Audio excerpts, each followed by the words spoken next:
नमस्कार, मैं रानी शेख, राष्ट्रीय अध्यक्ष राष्ट्रीय एकता फाउंडेशन। जैसे कि हमारे व्हाट्सएप या फेसबुक पर कई सारे लोग जुड़े हुए हैं जो हमारी सोशल एक्टिविटीज़ देखते हैं। उनको लगता है कि मैडम आप क्या सोशल एक्टिविटीज़ करते हैं, आपका संगठन क्या क्या कार्य कर रहा है। राष्ट्रीय एकता फाउंडेशन वैसे बहुउद्देशीय है। ये एक प्रखर education and social welfare society एक NGO है, उसकी शाखा है और इसमें हम बहुत सारे अन्य कार्य भी कर सकते हैं। उसमें अन्य लोग भी हेल्प कर सकते हैं और बहुत अच्छे कार्य हम लोग कर सकते हैं। बाकी फ़िलहाल हम लोगों ने अभी जो 2 लाख कंपनियां चिटफंड कंपनियां बंद हुई, जैसे सहारा जैसी ही कंपनियां थी जिसमें लोगों का निवेश है, उस मैटर को मुद्दे को लेकर अभी फ़िलहाल हम राष्ट्रीय लेवल पर कार्रवाइयाँ करा रहे हैं। देखिए, बहुत सारे जो हम अन्य सोशल एक्टिविटीज़ करते हैं उसमें एक पक्ष पीड़ित और एक पक्ष फरियादी होता है और जिस मुद्दे को लेकर अभी फ़िलहाल मैं संघर्ष कर रही हूँ वो एक ऐसा मुद्दा है जिसमें नीचे से लेकर ऊपर तक सभी अपराधी और सभी फरियादी हैं।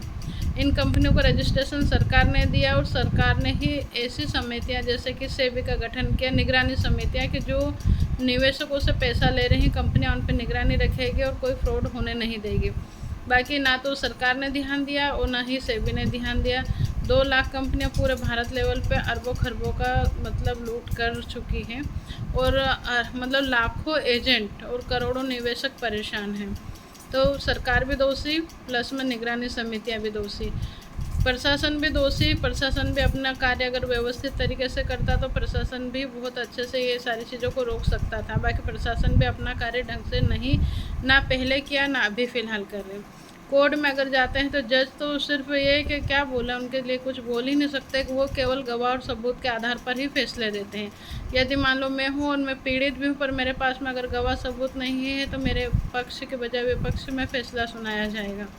तो जज से हम बहुत ज़्यादा उम्मीद नहीं कर सकते हैं। अभी फ़िलहाल तो जो जागरूक है और जिसके पास में गवाह सबूत और सारी है जानकारियाँ, वही व्यक्ति जीत में है, नहीं तो ठगाते ही चले जाएंगे। वैसे ही एजेंट है, निवेशक है। निवेशकों को बोला जाता है, अगर निवेशक को उलझ जाता तो निवेशक को बोला जाता है कि तुमने भी तो लालच में ही पैसा जमा किया था। जब सरकारी इतनी सारी बैंकें ओपन थी तो वहाँ पे पैसा क्यों नहीं जमा किया।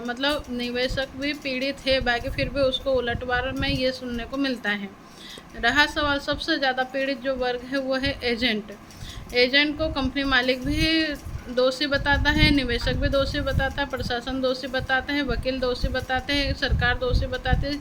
एक मीडियम वर्गीय जो व्यक्ति रहता है, जो एजेंट है, उसकी स्थिति आज के समय में आत्महत्या करने के अलावा उसके पास में कोई रास्ता ही नहीं सूझ रहा है। देखिए, जैसे जैसे समय अवधि निकलती जा रही है वैसे वैसे वकीलों की भी डिमांड बढ़ती जा रही है। कई सारे लोगों को लगता है कि दूसरे मैटर में तो जनहित याचिका लग जाती है, बहुत सारे वकील सामने आ जाते हैं, बोलते हैं हम फ्री में केस लड़ेंगे। बाकी इस मैटर को ऐसा क्यों नहीं हो रहा है।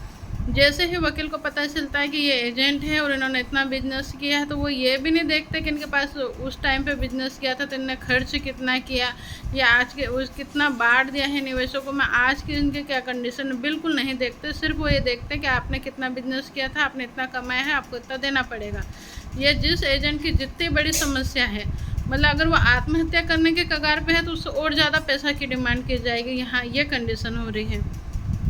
तो राष्ट्रीय एकता फाउंडेशन एक सोशल एक्टिविटीज़ को लेके मुझे लगा कि सबसे बड़ा मुद्दा भारत का यही है और इसको ही हम सोल्व कर देते तो हमारे जीवन का जो सबसे बड़ी समाज सेवा का एक मुद्दा था, कोई भी टॉपिक मुझे चाहिए था, वो ये टॉपिक मुझे मिला है कि हाँ, यहाँ पे एजेंट भी दोषी है, निवेशक भी दोषी, और इनके लिए मुझे शासन, प्रशासन, वकील से और यहाँ तक कि कई सारे संगठनों से भी लड़ना पड़ रहा है जो गलत गतिविधियाँ करवा रहे हैं।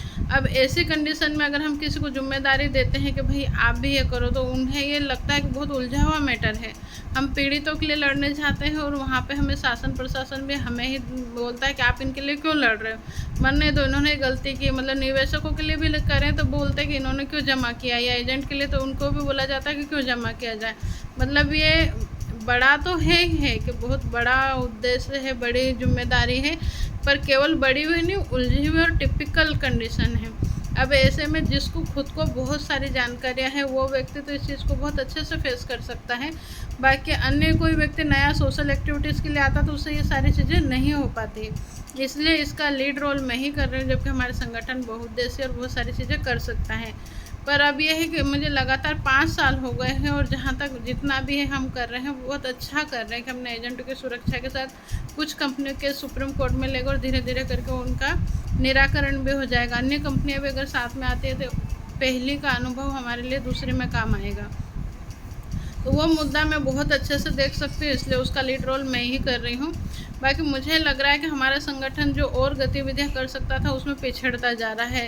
तो आज मैं धीरज हॉस्पिटल लाई थी, गुजरात के वडोदरा में हूँ और यहाँ की मेडिकल ऑफिसर मैडम से मिली और अब हम पूरे भारत लेवल पे जहाँ जहाँ पर भी हमारा संगठन है वहाँ पे हम मेडिकल स्वास्थ्य शिविर वगैरह लगाएंगे और वो पूरा मुद्दा हमारा कोई और देखेगा, मैं नहीं देखूँगी।